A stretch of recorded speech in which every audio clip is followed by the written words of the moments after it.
Let's go to the Times now, and we are going to look at the continuing fallout from Boris's comments on the EU's political plans. And this is Field Marshal now attacks Boris for comparing EU to Hitler. And we indeed had Lord Bramwell, Field Marshal, talking to us on Sky News. Took part of the Normandy landings, of course. Served in the war and... I don't know about you, but I'm just so sick of hearing about Adolf Hitler. Can we have a moratorium, except in GCSE history classes, talking about Adolf Hitler? I think Field Marshal Lord Bramwell has a point. If you're somebody who was participating in the invasion of Normandy, watching people being slaughtered around you as you were trying to roll back a Nazi genocidal empire that had conquered Europe by force, hearing that compared to the EU, lots of people watching will agree, flawed, needs to be changed. I support Remain, but I still like to change the EU. But comparing a democratic institution, which people consensually join and are now deciding whether we stay or not, to a Nazi empire conquering by force and slaughtering millions of people.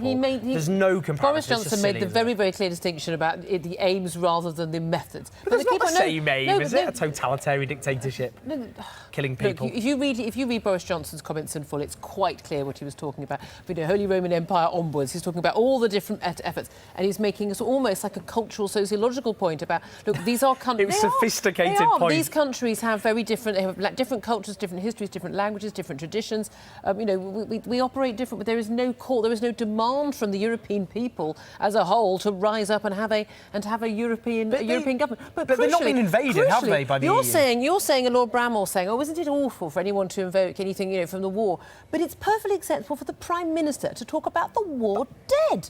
He actually talked about the veterans, the people who lost their lives, the gravestones, the people who lost their lives, and how they would want to vote for Remain. I think that's incredibly offensive. But I agree with you, offensive. Julia. You see, I agree with you because I have no truck whatsoever for, again, fear-mongering on either side or the appropriation of kind of what in this country remains a very rightly symbolic war effort of the people of the country fought the Nazis. Although there are those veterans who have come forward and say that they will actually vote to stay in the EU. Well, they're divided like lots of people. That's their view of what Churchill has said after the Second World War. Well, he supports the United States of Europe, as he called it. But I think with this, though, I just think on both sides... Which is, I think, why a lot of people are scratching their heads where Boris Johnson made comments about Churchill and the future of Europe in his book, which Sophie Ridge actually quoted from earlier, and now he's making exactly the same comments and attributing them to Hitler's view of Europe, which is why people are wondering whether he's actually looked at his history textbooks recently. Because this is what he did. Boris Johnson licked his fingers, saw which way he thought the wind was blowing. Boris Johnson, I'm afraid, let's just be real here. There are people like Nigel Farage, who I profoundly disagree with, who clearly passionately wants to leave the European Union. Boris Johnson wants to become Prime Minister of this country and decided that Brexit was a good route to do that, because even if Britain narrowly votes or whatever to stay within the European Union, he's still likely to become Prime Minister. OK. Well, it's getting so complicated elsewhere that they've got a two-page spread in the Times on Brexit, IDS, Corbyn, Cameron, yes, Johnson's there. I mean, the whole panoply of stuff. Yes, I mean, it's difficult to keep up. Do bear in mind that ordinary people watching Sky News right now, very sensible, I would say ordinary people, I mean non-politicians and non-political journalists, sensible people with real lives. Oh my gosh, look at us. Who aren't here on a Sunday night. No, this stuff is just going, not people don't understand it, but people are going, you know what, this is irrelevant. This is just a lot of mudslinging.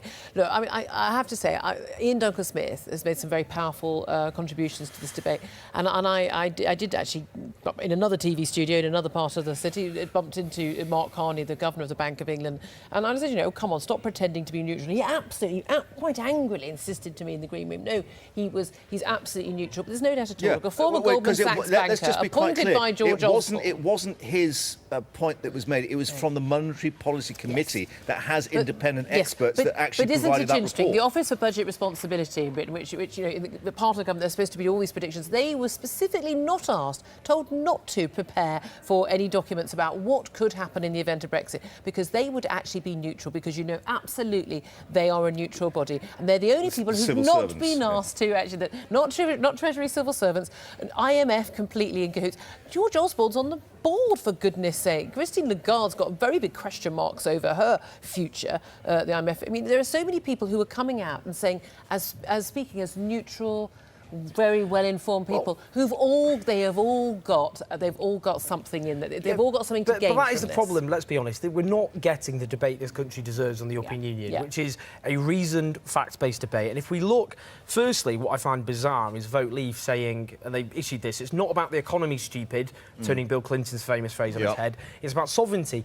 I don't think you can genuinely convince the British people that forget the economy, it's not about that whatsoever, and abandon that argument. And the danger with vote sovereignty leave, just doesn't but just, win Juliet, the but just quickly on that, the danger is, well, it does win votes elections, but the danger is now, I find the vote leave, and I have no truck with David Cameron's campaign, but it's becoming very poisonous because it's all about foreigners and immigrants, and they think the only way that they can win this referendum is making it about British hostility to those people from other countries. And that is poisoning our debate. And I don't think it's at all about that. That's what they're doing. It's a simple economic debate about the number of people who can live in one soaring country. cost of teaching migrant children, $3 billion bill, another reason there we to have quit it. the I'm EU. sorry, all about my foreigners. local state primary school, the only one which I could have got my child into, 75% of the children at that school arrive at school, according to the Ofsted report, only speaking Somali. They've arrived from Somalia. Well, no, 75% of the children. That's not European migration. No, which no, is- no, there we go. no, So no, what does no, that have to do- it's what not- does no, that no, have this to is do about with the European migrant children. Okay, this is about from the EU. It's another No, reason to look, quit the read the European story. Union. The cost of Yes, educating yes, but that's what I'm 700,000 saying. children from the Yes, EU. but It's I'm saying nothing about we have- Somalia. No, exactly. But we have had mass migration from European Union as well. My local school happens to be. Can I just I'm respond? aware that Somalia is not in the European Juliet, Union. can I respond? I'm saying that we have an issue, and when you sit and say, "Oh, it's anti-foreigners," it's not at all Yes, it is. anti-foreigners.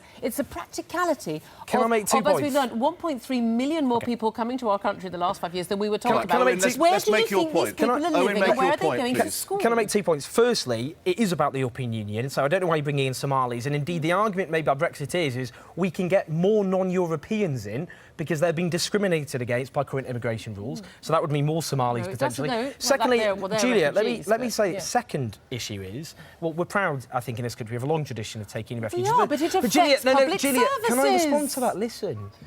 The evidence shows in The Spectator, not a lefty magazine, and others have pointed out that one of the reasons London state schools are amongst the best in the country and best performing is precisely because they have people from lots of different cultures together, and that's actually pushed up academic standards. That's Where I not, came that's from, not the reason. I Actually. ca- That's not the reason. Well, that I've is read the part. report, That and is one of the no, reasons. It's about very, very motivated immigrant parents who are pushing there their we children are. Well, that's part of it. more Part of than it. British working class Anyway, families' parents. we are have voting for them. one more story. You didn't frankly have the balls to put country before party.